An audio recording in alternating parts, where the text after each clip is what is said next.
Your front lever isn't stuck because your lats are weak. Your pull-ups aren't sloppy because you skipped lat pull-downs. It's your grip. Your weak, under-trained grip. That's the real reason your hands open up before the second set starts. Most of you don't even realize it. You train pulling, but not holding. You think you're working arms, but your fingers are doing all the quitting. And let's be clear, if your grip dies before your muscles do, nothing else matters. This video, it gives you 5 grip and forearm drills, plus one secret move most people know about but never train seriously, the false grip. You've heard of it. You've probably avoided it. Today that ends. We're starting easy and ending disrespectful. Like, why does this exist level? No weird gear, no nonsense. Just stuff that actually makes your hands stronger. Let's go. Start here. Grab the bar. Hang. That's it. And yet, most people fail this faster than they'll admit. Don't just let the bar slide into your fingers like you're holding on for a photo op. Wrap the thumbs. Full grip. Passive hang builds endurance.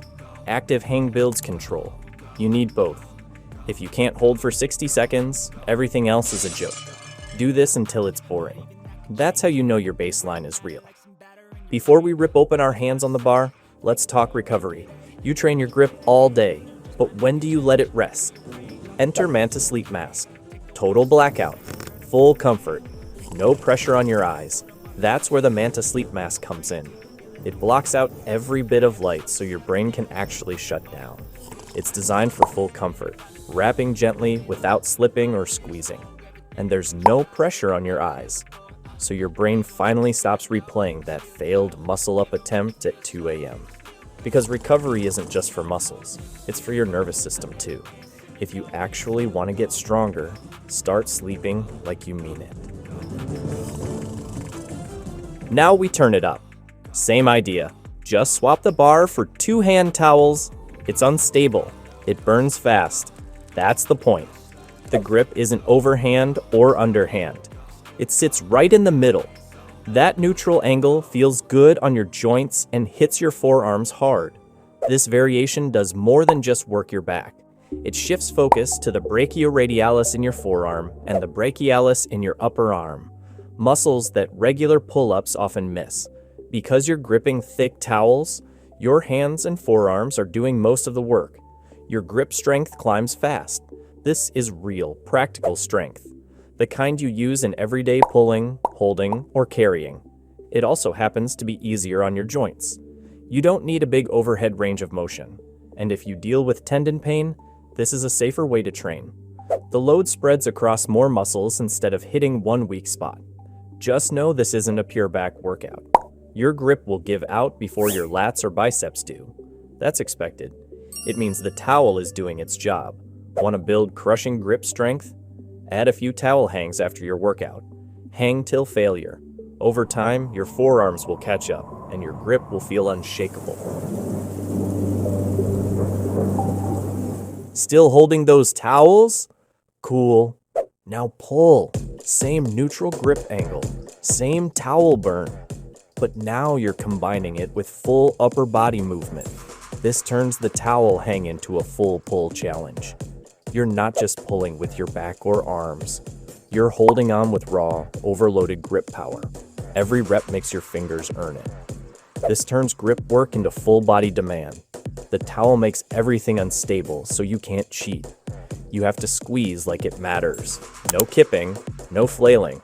Pull slow, control the descent. Every rep should feel like a decision. Like tipping 25% for a $7 cold brew.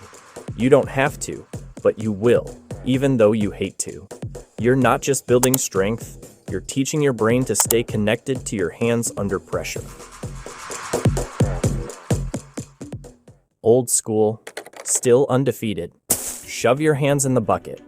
Open, close, twist, dig, repeat. Don't just jab around like you're poking leftovers. Move with intent. It's weirdly hypnotic, and the pump goes banana without even touching a weight. This trains the tiny stabilizers no one thinks about until their wrists start barking halfway through planche leans. You want quiet joints? Start with loud reps. All right, we've done all pulling so far. This one's your push variation. Fingertip push-ups train crushing grip, wrist strength, and control through your whole hand. They're harder than they look, and yeah, they kinda hurt. That's how you know it's working. Keep your fingers tight. Press from the tip, not the pads. Don't let your hands flare out like you're trying to flag down a cab in a blackout. Start on your knees if you need to. There's no prize for face planting. You're here to build control and joint strength. You're gonna shake, like you just opened your banking app the day rent's due. But that's good. That's your body catching up to the demand. Now we enter the pain zone. You've heard of it before, but never took it seriously. The false grip. False grip is that wrist flex, forearm burning hold you need for muscle ups, levers, and basically every advanced ring skill. Most people skip it because it sucks. That's why you're stuck. Set your wrists high above the rings. Create a shelf. Hang from that, not your fingers. If your wrist isn't screaming after 15 seconds, you're either lying or you've already leveled up. This one builds forearm strength under compression. It'll also humble you faster than a failed muscle up in public, especially if it's that outdoor park with 12 dudes shirtless and judging you silently. Your pull-ups, your levers, your holds, they all fail at the hands. Literally. These 5+1 drills fix that. Grip strength isn't accessory. It's the gatekeeper. You train this, and everything else goes banana. Pick 2 to start. Dead hangs plus towel hangs if you're new. Rice drills and false grip if you're tired of being stuck. Hold it or fold it.